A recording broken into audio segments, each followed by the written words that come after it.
our group decided at the last meeting to produce a series of little videos, very simple videos on climate change simply explained, that could be used in a number of different courses and could be used throughout Australia, every university. And Mark's suggestion was that we look at a series of videos done by this group called Common Craft.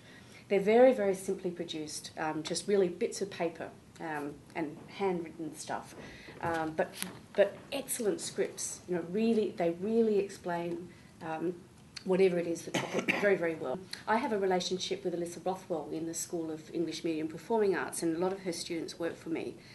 And she came up with this idea. We met with her, Mark and I. She came up with the idea of an animation playhouse that would take place every summer, the first one being this November. And their task is to actually work on all the animation for these videos. And we decided with Alyssa said that she would help Mark and I, you know, with the styling of these videos and the treatments.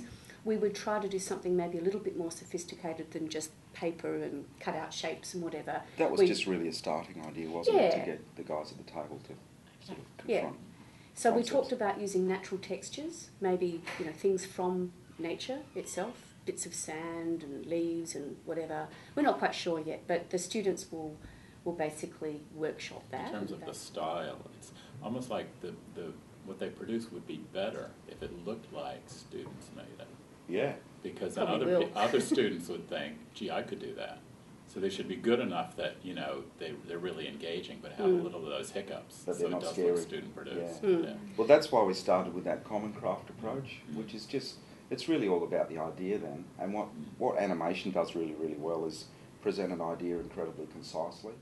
I'm directing a project funded by the Australian Learning and Teaching Council that involves UNSW, the University of Western Australia, University of Queensland, and University of Otago. The project is rooted in stuff I've been doing over the last 8 to 10 years that's premised on the idea that students do a lot of interesting work that could be informative for other people, but it's put on pieces of paper, given to one person to read and mark, and then it's recycled or put in a box somewhere. The idea was that if we could get some of that student work out there where it could be viewed publicly, it would give the students, when they're creating it, a sense of responsibility. And so working with new media, you know, websites, blogs, wikis, video, and podcasts, they act as a Trojan horse. Students see this as interesting, they see a potential public audience, and they get really engaged both in learning the content and getting it right, as well as in creating something for new media. So based on that, we said, okay, you can do some really interesting things here, and this is derived from the work 20, 30, 40 years ago by Paulo Freire in teaching peasants how to read in Brazil and in Cuba. Cuba's a very poor country with an extremely high literacy rate. What he did was he said, okay, you will learn how to do this by focusing on issues you're interested in.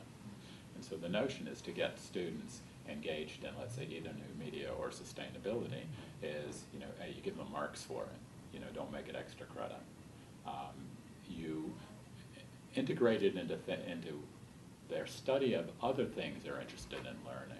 For you, the environment, sustainability, climate change is the most important thing, but you're trying to reach an audience where it's not. So you need some clever way of getting people engaged. And so like Mary's project with this animation playhouse, you take students, they're not climate change students, they're doing something else, but here's something they can represent to the outside world. We're training ourselves in how to do some of this. I've had my students make dozens of videos, and I barely know how to make one. I made my first complete video last January. I'd never made a podcast until a month ago.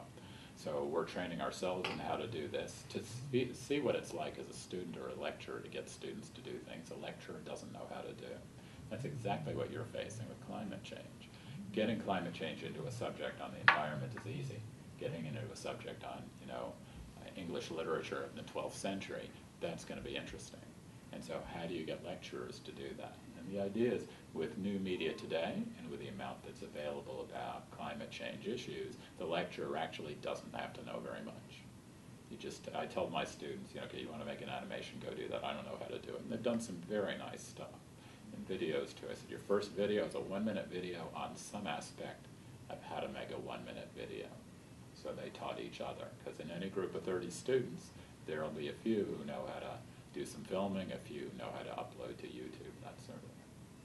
So I guess what I'm offering here on two things. One is ways to get students involved, way to get people involved too, where this isn't their most important thing, and insight into engagement and dissemination, because in these ALTC projects, lots of people ask for funding to do something intriguing or interesting or curious. The emphasis, though, is on getting people who are very different from yourself to take that up. It sounds like a lot of what's been talked about today deals with hidden curriculum, where, yeah, likewise, I mean, you've got a lot of distance units and things that are going on now, and some people are asking students to upload their assignments to Blackboard or do podcasts and upload those. And the same type of thing is happening with climate change, where it is sneaking into disciplines that wouldn't have taught it in the past. And basically what's happening now with the animation project is using the climate change lens to achieve disciplinary skills in that particular subject. And there's a really nice space for those things to really merge, particularly with new media and people I mean, we use YouTube all the time at the moment to teach our climate change class, because you get these 2-minute snapshots as opposed to us standing up there for 45 minutes and talking at them. And it's extremely current. Yeah. And they can disagree with it, which we've found that when we're up there delivering content about climate change, they're less likely to disagree with the so-called disciplinary expert than they are with something that they see on YouTube, and the discussions that follow are much, much more robust than them just taking notes and going, oh yeah, and complaining about us in the tea room.